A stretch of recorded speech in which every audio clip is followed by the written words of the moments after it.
వార్తా స్రవంతి బాగా జరుగుతుంది కదా. సో ఇక్కడ ఒకటి రెండు విషయాలు చెప్పడానికి వచ్చిన పాపం మా ప్రవీణ్ చాలా మంచి ప్రయత్నం చేస్తూ ఉన్నాడు. ఏదో వడ్లదా ఇది ఇక్కడ యాదాద్రి భువనగిరా ఒలిగొండ దగ్గర తుమ్మలగూడెం ఏడ ఒడ్లు కొనుడు లేదు. ఇది యాదాద్రి భువనగిరి కలెక్టరేట్ ముంగట ఉన్నట్టుంది. ఇది అదే తుమ్మలగూడెం, ఇది కాదు, ఇది కలెక్టరేట్ ముంగట. ఇట్లా ఎక్కడ కూడా ఒడ్లు కొనే పరిస్థితి లేదు. రోడ్ల మీదనే ట్రాక్టర్లు లారీలు ఆగిపోయినాయి. 50 రోజులు కల్లాలల్లా ఒడ్లు అట్లే ఉన్నాయి, కథ అట్లే ఉంది. ఎవడు కొనే దిక్కు లేడు. ఇక ఓ రకంగా చెప్పాలంటే నేను నిన్న తిరిగి అబ్జర్వ్ చేసిన కాడికి ఇంకా అయిపోయింది కాంగ్రెస్ పార్టీ ప్రభుత్వం అనేది అయితే స్పష్టంగా అర్థమవుతుంది ఆడ. సో ఇక్కడ నేను ఒకటి రెండు విషయాలు మీకు చెప్పాలనేటువంటి ఉద్దేశంతో వచ్చిన. ఇవాళ పత్రికలకు సంబంధించి సో మొత్తం ప్రవీణ్ అన్నీ మీకు చెప్తా ఉన్నాడు కదా. అయితే దీన్ని ఈ పత్రికలని ఒకసారి పోస్ట్ మార్టం చేసిన. అసలు ఈ పత్రికలు ఏందండి, తెలుగు పత్రికల పోస్ట్ మార్టం ఇవాళ మే 17 తారీఖు లోతైన విశ్లేషణ, ఏ పత్రిక ఏం చేసిరు ఏం కథ అనేది ఇక్కడ తీసుకొచ్చినాం. ఒకే రోజు 5 భిన్న ప్రపంచాలు. మే 17, 2026 తెలంగాణ మరియు ఏపీలో పత్రికా స్వేచ్ఛ ఒక భ్రమ. ఈ 5 పత్రికలు ఒకే సమాజాన్ని రిపోర్ట్ చేయడం లేదు, తమ యజమానుల రాజకీయ ఎజెండాను ప్రజల మెదల్లోకి చొప్పించే ప్రయత్నం చేస్తున్నాయి. ప్రజా సమస్యల కంటే రాజకీయ నాయకుల పిఆర్ వ్యవహారాలకు సెన్సేషనలిజానికి పెద్దపీట వేస్తున్నాయి. ఇవి వార్తాపత్రికలు కావు, రాజకీయ కరపత్రికలని ఆర్టిఫిషియల్ ఇంటెలిజెన్స్ ఇచ్చింది. ఇది తెలంగాణ ప్రజల మీరు ఇవి చదువుతున్నారు. ఈ పత్రికలు ఇవి దొంగ పత్రికలు, ఇవి ప్రజల కోసం పనిచేస్తలేవు, వాళ్ళ యజమానుల కోసం పనిచేస్తూ ఉన్నాయని చెప్పి ఈ పత్రికల మీద ఆర్టిఫిషియల్ ఇంటెలిజెన్స్ ఇచ్చింది. సత్యశోధక్ ఫ్రేమ్వర్క్ ఇక్కడ ఒకసారి చూస్తే ఇగో నమస్తే తెలంగాణ పత్రికని ఇవాళ ఆర్టిఫిషియల్ ఇంటెలిజెన్స్కి ఇస్తే అది ఏం చెప్తా ఉన్నది చూడండి. ఇట్రా ప్రవీణ్, ఇట్రా, ఏం చెప్తా ఉన్నది చూడండి. నమస్తే తెలంగాణ గులాబీ కరపత్రం అని చెప్తా ఉన్నది. ఇది దాదాపుగా అందరికి ఎరక, నీ మైకేదా, దాదాపు అందరికి ఎరక. గులాబీ కరపత్రం బీఆర్ఎస్ పార్టీకి ఇది వంతబాడుతుంది అని చెప్పి ఆర్టిఫిషియల్ ఇంటెలిజెన్స్కి ఇస్తే ఇగో ఇది ఏం చేస్తూ ఉంది. కేసీఆర్, కేటీఆర్, హరీష్ రావులపై కక్ష సాధింపు జరుగుతోందంటూ సింపతి క్రియేట్ చేసే ప్రయత్నం చేస్తూ ఉంది. కవరేజ్ మొత్తం వెలమా బీఆర్ఎస్ నాయకత్వం చుట్టే తిరుగుతూ ఉందట నమస్తే తెలంగాణ పత్రికల. సీఎం రేవంత్ రెడ్డిని, బీజేపీ నేత బండి సంజయ్ను టార్గెట్ చేస్తూ పతాక శీర్షికలు ఫోక్సో కేసు వ్యవహారాన్ని రాజకీయ ఆయుధంగా వాడుకుంటుందట ఈ పత్రిక. ఇంకొకటి దాడి, సీఎం రేవంత్ రెడ్డిని, బీజేపీ నేత బండి సంజయ్ని టార్గెట్ చేస్తూ పతాక శీర్షికలు ఈ విధంగా వాడుతూ ఉంటే ఇది హైలీ బయాస్డ్ పత్రిక, ఇది చదివేరు అని చెప్పి ఆర్టిఫిషియల్ ఇంటెలిజెన్స్ చెప్తున్నది. ఇంకా సాక్షికి సంబంధించినటువంటి వార్తలు ఇవన్నీ చదువుతాడు ఇప్పుడు కాసేపట్లో. మీకు అవి ముందే చెప్తే ఎట్లుంటుందని చెప్తా ఉన్నాను. అందుకోసమే సాక్షి నీలి శంకారావు పొలిటికల్ ఎజెండా, ప్రతిపక్ష నాయకులు అంటే వైసీపీ రెడ్డి వర్గం కవరేజ్కి అధిక ప్రాధాన్యత, రేవంత్ మైక్రో స్కోప్లో చూపిస్తూ పాత ప్రభుత్వ తప్పులను కప్పిపుచ్చే ప్రయత్నం చేస్తూ ఉందట సాక్షి దినపత్రిక. ఆర్థిక భయాందోళన, ఆర్థిక సంక్షోభంలో రాష్ట్రం సామాన్యుడికి సుక్కలే వంటి వార్తలతో ప్రస్తుత ప్రభుత్వంపై వ్యతిరేకతను పెంచి వ్యూహం చేస్తూ ఉన్నది. ఇది ఏపీలో హైలీ బయాస్డ్ పత్రిక వైఎస్ఆర్సీపీకి. ఇంకా పచ్చని రక్షణ కవచం కాషాయ స్పీచ్. ఆంధ్రజ్యోతిలో ఏముందంటే టీడీపీ మరియు కూటమి ప్రభుత్వానికి బలమైన రక్షణ కవచం. ఇది మనం రాసింది కూడా కాదు. మళ్ళా వ్యూహం, బీఆర్ఎస్ జగన్ ప్రభుత్వాల వైఫల్యాలపై నిరంతరం దాడి, కమ్మవర్గం మరియు అనుకూల రాజకీయ నాయకుల వార్తలకు సింహభాగం ఇస్తూ ఉందట ఈ పత్రిక. వెలుగు చూడు, బీజేపీ అనుకూల బీఆర్ఎస్ మరియు కాంగ్రెస్ వ్యతిరేక స్టాండ్, వ్యూహం గ్రామీణ తెలంగాణ యాసలో వార్తలు రాస్తూనే హిందుత్వ మరియు కాషాయ ఎజెండాను సూక్ష్మంగా ప్రజల్లోకి తీసుకెళ్తా ఉన్నాయట ఈ పత్రికలు. చూడండి, పత్రికల భాగవతం మనకు ఇది తెలియకుండా మనం ఏం పత్రికలు చదివినా ఇది నిజమే అనుకుంటాం. వార్త ఈ ఇండెప్త్ తెలవాలి, ఇది తెలియకపోతే కష్టమవుతుంది. రాజకీయ పక్షపాత రాడార్ని ఒకసారి చూస్తే ఎట్లా ఉందంటే, సాక్షి పేపర్ ఏమో వైసీపీ వైపు అత్యధిక మొగ్గు, అటు ఆంధ్రజ్యోతి టీడీపీ కూటమి అనుకూలం, టీడీపీకి కూటమికి అనుకూలం. నమస్తే తెలంగాణ బీఆర్ఎస్ పక్షపాతి, V6 BJP agenda. Andhra Jyothi TDP కూటమి అనుకూలం. విజయక్రాంతి ప్రధాన పార్టీల పట్ల తటస్థం, బీసీ ప్రాతినిధ్యంపై దృష్టి పెట్టింది. చదవచ్చు సార్. ఏ పత్రిక తటస్థంగా లేదు, మీరు చదివే పత్రికలను బట్టి మీ రాజకీయ ప్రపంచం సృష్టించబడుతుంది. మీరు చూడండి, మీరు పత్రికలను అంటే ఇప్పుడు చదువుతలేరు జనాలు, కానీ ఏదో మనమై బల్మికి చదువుతున్నాం జనాలకు చెప్తాను. కానీ మనము ఏ పత్రికను చదివితే మన మైండ్ సెట్ అటువైపు తీసుకెళ్తుంది అన్నట్టు. ఎందుకంటే అటువంటి వార్తలు ఫ్రేమ్ చేసి పెడతారు. ఇవి పత్రికలు అనబడవు, కరపత్రాలు అని చెప్తా ఉంటాయి. అదృశ్య గోడ కవరేజ్లో ఓసీల ఆధిపత్యం, పైభాగం కనిపించేది 80% కవరేజ్. రెడ్డి, కమ్మ, వెలమ నాయకుల ప్రెస్ మీట్లు, సవాళ్ళు, ప్రతి సవాళ్ళు, మెయిన్ స్ట్రీమ్ పేజీలన్నీ వీళ్ళ గుప్పిట్లోనే ఉంటాయి. పైన ఇక ప్రపంచానికి కనిపించిన వాళ్ళంతా ఇక వీళ్ళు. లోపల భాగం కనిపించింది బహుజనులు. రాష్ట్ర జనాభాలో సగానికి పైగా ఉన్న బీసీల వార్తలు, సమస్యలు లోపల పేజీలో చిన్న కాలమ్స్కే పరిమితం చేస్తూ ఉంటాయి. ఎందుకంటే వాళ్ళ ఎట్టి పరిస్థితుల్లో పైకి రానియ్యాయి అన్నట్టు. కన్సల్టింగ్ ఇన్సైట్, మెయిన్ స్ట్రీమ్ పత్రికలన్నీ ఎలైట్ వర్గాల వ్యవహారాలను మాత్రమే ప్రజా వ్యవహారాలుగా భ్రమింపజేస్తున్నాయి. సామాన్య ప్రజలై రైతు వడ్ల కొనుగోలు ఏవీ లేవిగా. రైతులకు వడ్ల కొనుగోలుకు సంబంధించినటువంటి కానీ, ఉపాధి కానీ, ఉద్యోగాలు కానీ, ఇండ్లు కానీ, లేకపోతే వాతావరణాలు, ఇవి ఏమీ లేవు. ఇగో ఇది the counter narrative Vijayakranthi exception. దాంట్లో మిగతా పత్రికలు కుల సమీకరణలను దాచిపెట్టి రిపోర్ట్ చేస్తే విజయక్రాంతి బహుజన బీసీ ఎజెండాను బహిరంగంగానే ప్రకటిస్తుంది. బీసీల రాజ్యం తెచ్చి తీరుతా వంటి పతాక శీర్షికలు బీసీ నాయకుల ప్రాతినిధ్యానికి మొదటి పేజీలో ఇస్తున్న ప్రాధాన్యత ఈ పత్రికను మిగతా వాటికి భిన్నంగా నిలబెడుతుంది. బీసీల ఆధిపత్య, ఓసీల ఆధిపత్య మీడియాలో బహుజన వాయిస్ను బలంగా వినిపిస్తున్న ఏకైక పత్రిక విజయక్రాంతి అని చెప్పి ఆర్టిఫిషియల్ ఇంటెలిజెన్స్ చెప్తుంటే, ఇక చెత్త వార్తలు ఎట్లున్నాయి ఏ దాంట్లో ఏ చెత్త. వాణిజ్య ప్రకటనలు 40% యాడ్స్ చెత్త. రాజకీయ పిఆర్ బురద జల్లుడు 35% పత్రికలలో. Sensational crime 20%. ప్రజా ప్రయోజన వార్తలు ఎన్ని ఉన్నాయి? 5%. జనానికి అక్కర వచ్చే వార్తలు ఏమైనా ఉన్నాయి ఈ పేపర్లలో అంటే 100 పేజీలు మరేస్తే ఒక 5 పేజీలలో ఉంటుంది. ఎన్నో పేజీలకు ఇంత చదువుకోవాలి. మీరు 100 పేజీలు చదివితే మీకు పనికొచ్చేది కేవలం 5 పేజీల సమాచారం మాత్రమే. ఇదంతా చెత్త. ఇక ఈ పత్రికల చెత్త. కేస్ స్టడీ చూస్తే సెన్సేషనలిజం వర్సెస్ రియాలిటీ. బండి భగీరథ్ పోక్సో కేసు హైడ్రామా, లొంగుబాట అరెస్టా. ఇగో నమస్తే తెలంగాణ, సాక్షి ఈ కేసును ఒక మెగా సీరియల్ లాగా మొదటి పేజీలో ప్రచురించాయి. నాయకుల విమర్శలు, పోలీస్ స్టేషన్ వద్ద హైడ్రామాకు అత్యధిక ప్రాధాన్యత. సమస్య వచ్చేసి ఒక క్రిమినల్ కేసును విచారించాల్సిన కోణంలో కాకుండా రాజకీయ మైలేజీ కోసం పార్టీలు చేస్తున్న కీచులాటలు ప్రజలు నెత్తిన రుద్దుతున్నాయి. అసలైన ప్రజా సమస్యలు, నీటి కొరత, నిరుద్యోగం కవరేజ్ని ఈ పొలిటికల్ సోప్ ఒపేరా మింగేసింది. ఈ పత్రికల గురించి ఎంత అద్భుతమైన అనాలిసిస్ ఇచ్చింది. Media diagnostics matric. ఆంధ్రజ్యోతి ఇగో క్లియర్, టీడీపీ కూటమి ప్రభుత్వానికి అనుకూలం, పొలిటికల్ మాస్టర్. ఓసీల కవరేజు ఇగో ఇంత, ఓసీల కవరేజు వెరీ హై, అత్యధికం. నాయిస్ టు సిగ్నల్ ఎక్కువ. ఫైనల్ రేటింగ్ వచ్చేసి 5కి 2.5 మార్కులు పడ్డాయి ఆంధ్రజ్యోతికి. నమస్తే తెలంగాణ ఇది అధ్వానం అయిపోయింది. బీఆర్ఎస్ పార్టీ భజన, అత్యధికంగా ఓసీల కవరేజ్ విపరీతంగా ఉంది. నాయిస్ టు సిగ్నల్ విపరీతంగా ఎక్స్ట్రీమ్, దానికి 1.5 మార్కు పడ్డది 5కి. సాక్షి దినపత్రిక క్లియర్గా వైసీపీ, అత్యధికంగా ఓసీ కవరేజ్, ఎక్కువ వచ్చేసి నాయిస్ టు సిగ్నల్ ఉంది.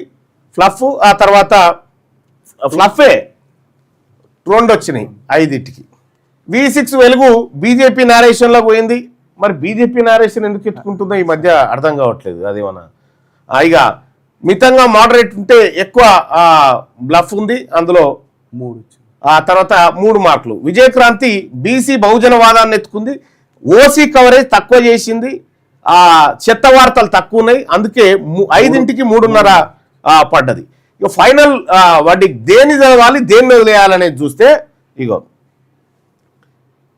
Red zone. నమస్తే తెలంగాణ, సాక్షి రాజకీయ పక్షపాతం, పిఆర్ ఎజెండా అత్యున్నత స్థాయిలో ఉన్నాయి, సమయం వృధా. నమస్తే తెలంగాణ సాక్షి పేపర్ను చదివితే సమయం వృధా అని ఆర్టిఫిషియల్ ఇంటెలిజెన్స్ చెప్తా ఉంది. ఇక ఆంధ్రజ్యోతి V6 వెలుగు వార్తలు ఉన్నప్పటికీ రాజకీయ రంగు పూసి ఉంటాయి, ఫిల్టర్ చేసి చదవాల్సిన అవసరం ఉంది. అందులో ఫిల్టర్ ఇలా బియ్యంలో కనుక రాళ్ళు, నూకలు, మెరియలు తీసేసినట్టుగా తీసేసి చదవాలి ఇందులో. ఇక అందులో విజయక్రాంతి ప్రధాన స్రవంతి పత్రికలు విస్మరించిన బహుజన కోణాన్ని, క్షేత్రస్థాయి సమస్యలను అర్థం చేసుకోవడానికి ఉత్తమం. ఇప్పుడు ఇయాలటి పేపర్ వర్క్ ఇది ఉత్తమం. ఇక పొరపాటున రెడ్ జోన్ నమస్తే తెలంగాణ సాక్షి చదువుతారంటే మెంటల్ ఖరాబ్ అవుతుంది అని చెప్తా ఉన్నది. ఒకవేళ ఆంధ్రజ్యోతి V6 చూస్తే అవి వార్తల లెక్కనే కనిపిస్తాయి, కానీ దాని వెనకాల ఎజెండా ఉంటుంది. మనం అర్థం చేసుకొని నచ్చింది తీసుకోవాలి, లేదు వదిలేయాలి. ముగింపు. తెలుగు పత్రికలు వార్తలను రిపోర్ట్ చేయవు, ఇది బాగా చూడండి. అవి ఎజెండాలను డిజైన్ చేస్తాయి, మీరు పత్రికను చదువుతున్నప్పుడు వారు మీ మైండ్ను చదువుతున్నారు. హెడ్లైన్స్ వెనుక ఉన్న మాస్టర్ ఎవరో ప్రశ్నించండి. మీరు గుర్తుంచుకోండి. మీ కులం మీ వర్గం ప్రాతినిధ్యం ఉందో లేదో గమనించండి. సమాచారానికి మరియు చెత్తకు మధ్య గీత గీయండి. మీ సమయాన్ని పిఆర్ ఏజెన్సీలకు బహుమతిగా ఇవ్వకండి. ఇంత క్లియర్గా ఇవాళ పత్రికల పైన ఆర్టిఫిషియల్ ఇంటెలిజెన్స్ చేసినటువంటిది. ఇక్కడ నమస్తే తెలంగాణ, సాక్షి వీటిని చదువుడు కంటే దాన్ని ముట్టుకోవద్దని చెప్తా ఉంది. ఇక ఆంధ్రజ్యోతి, వెలుగు. ఆంధ్రజ్యోతి క్లియర్గా తెలుగుదేశం పార్టీ, కమ్మ, కూటమి. ఇక వెలుగు దినపత్రిక మరి కాంగ్రెస్కు బయాస్ గుండె మెల్లగా బీజేపీ దిక్కు మారింది. మరి ఎందుకు మారిందో ఏమో కానీ ఆర్టిఫిషియల్ ఇంటెలిజెన్స్ అట్లా చెప్తా ఉంది. అది రాజకీయ రంగు పూసుకుంటా ఉన్నాయి. ఇందులో ఈ వార్తలు ఉన్నాయి కానీ వార్తలకు మాత్రం ఈ వార్తల లెక్కనే ఉంటుంది కానీ వార్తలకు వేసినటువంటి బట్టలు మాత్రం ఆ పార్టీల బట్టలు వేస్తూ ఉంది అని చెప్తా ఉంటే విజయక్రాంతి పరిస్థితి ఇగో గిది. సో అందుకోసమే మనం పత్రికలు చదివేటప్పుడు ప్రజలందరూ ఇవన్నీ ఈ పేపర్లలో వచ్చేటువంటి పత్రికలు ఇవన్నీ వార్తలు ఇవన్నీ ఉన్నాయిగా, ఇవన్నీ 90% పేడే, 90% ప్రయోజనంతో కూడుకున్నటువంటి వార్తలే. యాజమాన్యాలు పార్టీలలో ఉంటే పత్రికలు ఏం గట్టునుంటాయి. దాన్ని ఏమంటారుగా, ఆవు చేనుల మేస్తే దూడ ఒడుగు మేస్తుందా, అది కూడా చేనులనే మేస్తుంది.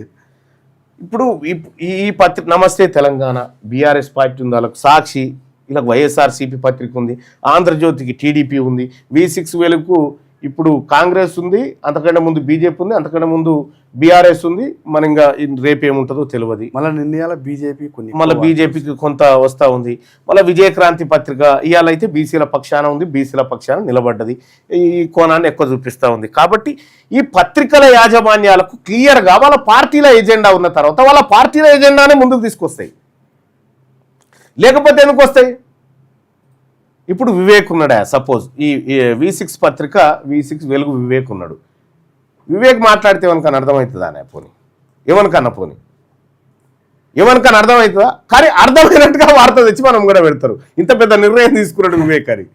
సపోజ్ చంద్రబాబు నాయుడు గారు ఉన్నారు. చంద్రబాబు నాయుడు గురించి కేసీఆర్ బాగా చెప్తాడు. చంద్రబాబు నాయుడు విజను, ఆయన కథ ఏ పాటిది, డంబాచారం ఎంతుందనేది జనానికి తెలుసు. కానీ ఆయన విజనే అసలైన విజన్ అనేది ఆంధ్రజ్యోతి భ్రమలు కల్పిస్తుంది. ఇక సాక్షిలో జగన్మోహన్ రెడ్డిని మించినటువంటి అసలు మనిషి, అసలు ఆయన మనిషి ఎందుకైతే ఆయన దేవుడే అని చెప్తాడు. ఇక ఇందులో కేసీఆర్కి సంబంధించి పెద్ద ఆయన, బాపు, ఇవి పత్రికలు.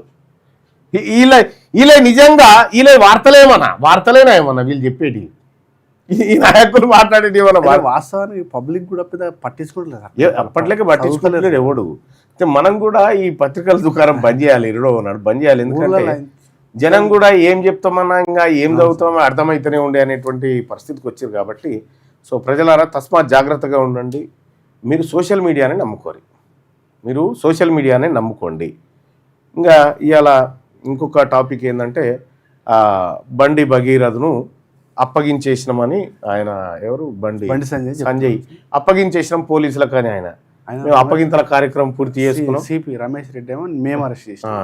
ఇది ఇస్తినమ్మ వాయనం తీసుకుంటున్నమ్మ వాయనం లెక్క మేము అప్పగించేసినాం, వాళ్ళు ఇప్పుడు దీన్ని బట్టి మనకి ఏం అర్థమైంది అని అంటే, బండి సంజయ్ గారు అప్పగించినటువంటి కార్యక్రమాన్ని తీసుకుంటే సో తెలంగాణ పోలీసింగ్ దేశంలోనే చాలా పర్ఫెక్ట్ పోలీసింగ్ అని చెప్పుకునేటువంటి పోలీసింగ్ ఈ కేసు ద్వారా ఏం తెలిసిందంటే, మాతో కాదు, దయచేసి నేరస్తులే వచ్చి స్వయాన మీరు మా ముంగట వాలిపోతే మేము అప్పుడు రెక్కబు తీసుకొని పోయి లోపటేస్తుంది తప్ప మేము పొరపాటున వచ్చి మిమ్మల్ని పట్టుకొని మీ ఆత్మగౌరవాన్ని దెబ్బతీసి మీ మనసులు గాయపడేటువంటి విధంగా మేము వ్యవహరించడం, మేము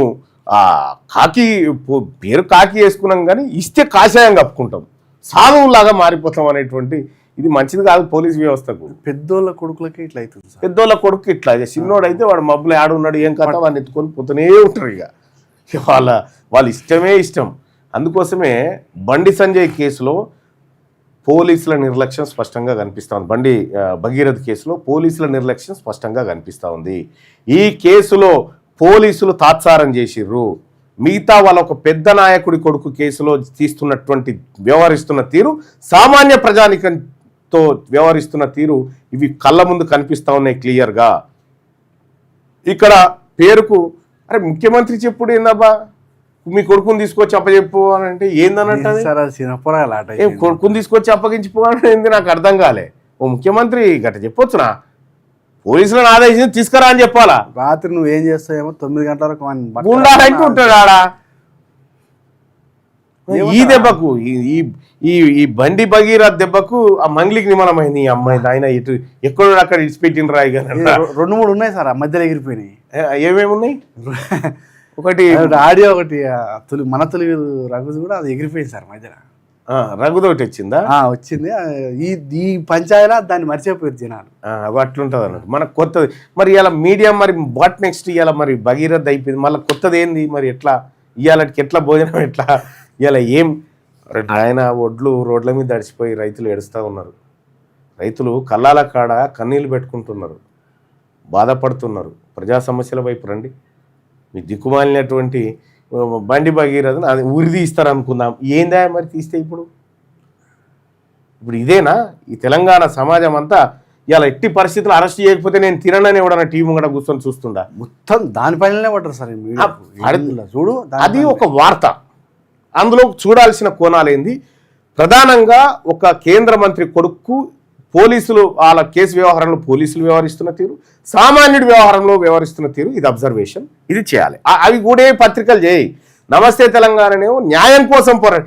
ఇదే నమస్తే తెలంగాణ పత్రిక కేటీ రామారావు మున్సిపల్ అడ్మినిస్ట్రేషన్ మంత్రి ఉన్నప్పుడు ఎంతో మంది చిన్నపిల్లల పైన అత్యాచారాలు జరిగినాయి. ఇదే మేమున్నప్పుడు సిరిసిల్ల కాడ హాస్టల్లో ఉన్నటువంటి ఎస్సీ ఎస్టీ బాలికల్ని తీసుకుపోయి బీఆర్ఎస్ నాయకులు అత్యాచారం చేస్తున్నారని చెప్పి స్టింగ్ ఆపరేషన్ ద్వారా బయట పెట్టినాం. నిర్మల్ బీఆర్ఎస్ పార్టీ నాయకుడు ఒక మైనర్ అమ్మాయిని తీసుకొచ్చి చార్మినార్ దగ్గర అత్యాచారం చేసి ఆ రోజు న్యాయం కోసం నమస్తే తెలంగాణ పోరాటం. ఎందుకంటే అప్పుడు పవర్ ఉంది కదా, పవర్ దిగిపోగానే వీళ్ళకి న్యాయం కావాలి, పవర్ ఎక్కగానే వీళ్ళకు మళ్ళీ ఇది వస్తుంది అన్నట్టు. ఈ నాట్ ఓన్లీ నమస్తే తెలంగాణ, అన్ని పత్రికలు ఇదే. సపోజ్ ఇప్పుడు ఈయనెవరు, ఇప్పుడు ఈయన ఉన్నాడు వివేక్ ఉన్నాడు. వివేక్ ఇప్పుడు కాంగ్రెస్లో ఉన్నాడు.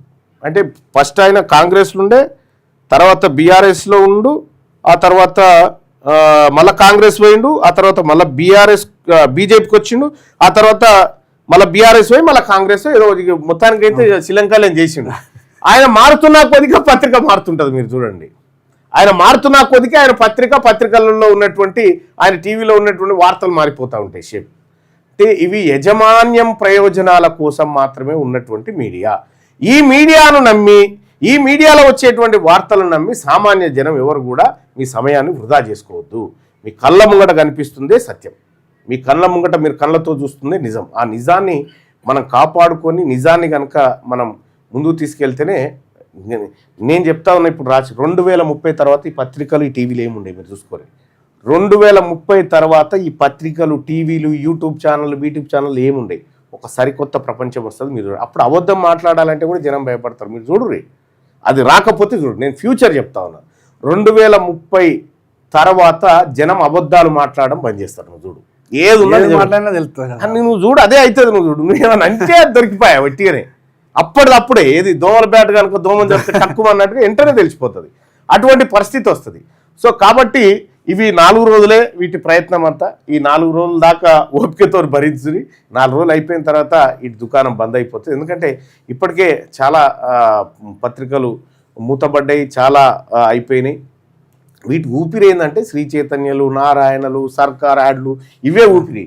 ఈ ఊపిరి వన్స్ కట్ చేసేటువంటి సర్కార్ వచ్చింది అనుకో, ఇవి గిల కొట్టుకొని చచ్చిపోతాయి. సో ఆ పరిస్థితి వస్తుంది. ఎందుకంటే వీళ్ళు చేసేది ఇంకో దాంట్లో నేను చూపిస్తే జర్నలిజం కాదు వీళ్ళు చేసేది. ఇలా చెత్త వార్తలు ఎన్ని ఉన్నాయిరా అని చెప్పి ఒకసారి తీస్తే ఒక్కొక్క దాంట్లో 75% చెత్త వార్తలు, 70% చెత్త వార్తలు. చెత్త వార్తలు ఎంత 100 పేపర్లు 5 మంచి వెళ్తున్నాయంటే 75-80% 90 దాకా మోసం వార్తలు అన్నట్టు. సో ఈ విధంగా ఈ వార్తల్ని కొద్దిగా చూసి చూడనట్టు. మరి మేము కూడా ఏమైనా పొరపాటున ఎక్స్ట్రీమ్లో చెప్పినా కూడా మీరు ఫిల్టర్ చేసుకోరు. ఎందుకంటే అది ఉన్నదే చదువుతుంటాం కాబట్టి ఫిల్టర్ చేసుకోవాల్సినటువంటి అవసరం ఉంటుంది. రైట్. ఇక ఇంకొక విషయం, తెలంగాణ రాష్ట్రంలో నిన్న మారోజు వీరన్న వర్ధంతి జరిగింది. 27వ వర్ధంతి జరిగింది. మారోజు వీరన్నతో పాటు దాదాపు 150 మంది అమరులయ్యారు. మారోజు వీరన్నని చంద్రబాబు నాయుడు ముఖ్యమంత్రిగా ఉన్నప్పుడు, కేసీఆర్ రవాణా శాఖ మంత్రిగా ఉన్నప్పుడు ఎత్తుకపోయి కాల్చి చంపారు వీళ్ళు. ఎందుకు? తెలంగాణ అన్నందుకు. అదే తెలంగాణ కేసీఆర్ అంటేనేమో కేసీఆర్ కోసం మనమే తెచ్చినాం, తెలంగాణని మనం అంటేనేమో మనమే తెచ్చినాం. 150 మంది చనిపోతే నిన్న దాదాపు ఒక 50 కుటుంబాలను నిన్న సూర్యాపేటకు తీసుకొచ్చి వాళ్ళందరి ఫోటోలు చూపించినావా?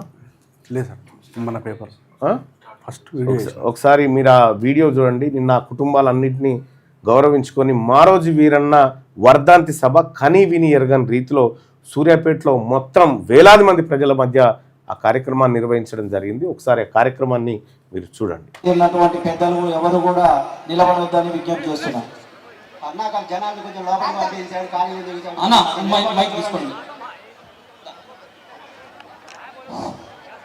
హలో హలో, జోహార్ మారోజు వీరన్న, జోహార్ మారోజు వీరన్న, జోహార్ జోహార్ జోహార్ జోహార్ అజితన మాట్లాడు. Okay okay. జోహారులు జోహారులు అమరులకు జోహార్, వీరులకు జోహార్, అమరులకు జోహార్, వీరులకు జోహార్, అమరులకు జోహార్, వీరులకు జోహార్.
వేదిక